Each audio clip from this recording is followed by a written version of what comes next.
आदिवासी बाहुल्य प्रतापगढ़ के पास ग्राम पंचायत चैनपुर में शासन द्वारा निर्देशानुसार द्वारा बनाए गए दल ग्राम पंचायत सरपंच एवं सचिव, ग्राम सहायक सचिव,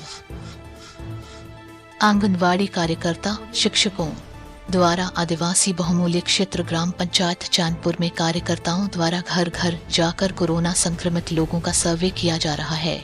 इस टीम द्वारा पंचायत स्तर दल का गठन किया गया। दल के द्वारा कोविड-19 के बढ़ते संक्रमण की रोकथाम के साथ ही प्रभावी नियंत्रण के लिए घर घर जाकर सर्दी, जुकाम, खांसी, गले में खराश, बदन दर्द, बुखार के रोगियों को चिन्हित कर उनके उचित इलाज के हेतु ग्रामीण एवं नगरीय क्षेत्र में सर्वे दल गठित किए गए हैं और डोर टू डोर सर्वे किया जा रहा है ताकि संक्रमित व्यक्ति का इलाज किया जा सके एवं मेडिकल किट उपलब्ध कराई जाए, होम क्वारंटीन किया जा सके एवं संक्रमण को फैलने से रोका जा सके। इस मौके में ग्राम पंचायत चैनपुर में सचिव सियाराम रघुवंशी, सहायक सचिव संगीता मेहरा, आंगनवाड़ी कार्यकर्ता सुनीता ठाकुर, शिक्षक टीकाराम, समाजसेवी पप्पू ठाकुर के द्वारा कोविड-19 बचाव हेतु सर्वे किया गया।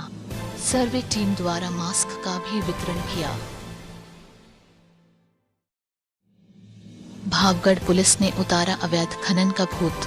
खोड़ाना तालाब में लंबे समय से चल रहे मिट्टी के अवैध खनन पर भावगढ़ पुलिस ने कसा शिकंजा। 5 ट्रैक्टर ट्राली जब्त, जेसीबी मौके से फरार। लंबे समय से चल रहा था काली मिट्टी के अवैध खनन का गोरखधंधा। सूचना पर पुलिस ने कार्रवाई करते हुए भावगढ़ थाना क्षेत्र के खोड़ाना तालाब में अवैध रूप से मिट्टी की खुदाई कर रहे 5 ट्रैक्टर ट्राली जब्त कर विधिवत जब्ती में लिए गए। सूत्र बताते हैं कि जेसीबी चालक मौके से फरार हो गया था, जिसकी तलाश पुलिस कर रही है। वहीं मंदसौर जिले के सीतामू थाना पुलिस द्वारा लदना चौराहा पर लॉकडाउन में अनावश्यक घूमने वालों को खुली जेल में रखकर कार्यवाही की गई। मौके पर थाना प्रभारी अमित सोनी ने जानकारी दी। 50 लोगों से ज्यादा घूमने वालों को समझाइश। APRO water purifier sales service Indore, RO machine, vaporiser, oximeter, thermometer, sales and service location Indore, Madhya Pradesh. Director Ramkumar.